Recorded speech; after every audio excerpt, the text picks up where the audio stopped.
I would now like to talk to you about the human population explosion in Africa and how this relates to CITES. In the year 1900, that is just over 100 years ago, there were 95.9 million people living in Africa south of the Sahara Desert. 100 years later, in the year 2000, that number had risen to 622 million.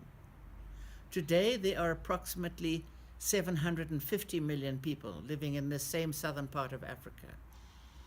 By the turn of the century, that is in another 85 years' time, there are going to be 4 billion people living in Africa south of the Sahara Desert. These are horrific figures, and there's nothing that we can do about it, but we have to if we're going to save Africa's wildlife, we have to take into account this human population explosion and how we are going to fit these people into the picture about saving Africa's wildlife. Now, I just want to remind you that cattle, sheep, and goats, domesticated animals, have been with man since time began. They've always had a price attached to them. They have always survived. Now, why have they survived? Because man cannot do without them. Now, your animal rights groups say that if you place a price tag around an animal's neck, you put it onto the slippery slope to extinction.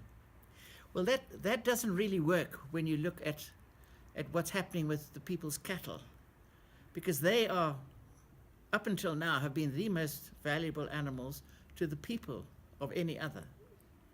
But in actual fact, Africa's wildlife are infinitely more valuable than their scrawny cattle, sheep, and goats. Elephants and rhinos and animals like that are worth hundreds of thousands of US dollars, far more than cattle were. And if we can turn those animals, those wild animals, into a benefit for the people, then they will want to look after them even more than they do their cattle, sheep, and goats. So this is what the TGA is trying to do. We are trying to get people to understand that unless the people can get some benefit from their wildlife, they're going to reject it. They would rather kill them all. If they get no money, no survival benefits from wildlife, they would rather remove them and replace them with cattle, sheep, and goats. So we've got an option. We either use the wildlife for the benefit of man, for the benefit of Africa's people, or we don't, and we say that they are so valuable that they are invaluable, and therefore they don't give the people any benefits whatsoever. The people will remove them, and they will replace them with cattle, sheep, and goats, which do provide the people with survival benefits. So that is what we're trying to create. Now we have got the people at CITES, the accredited animal rights people, who are trying to stop all animal uses by man, who are trying to stop all hunting, trying to deny the black man in Africa access to his own resources. And I think this is a cheek when people in the first world come to Africa like neo-colonialists and they tell Africa what they can do with their own wildlife. This is nonsense. It's absolute nonsense.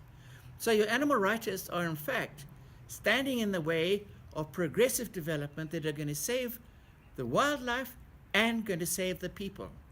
And we will create this symbiotic relationship, the integration of the people with the integration of the animals, and we will then create a brand new land use scene. And that is what our desire is.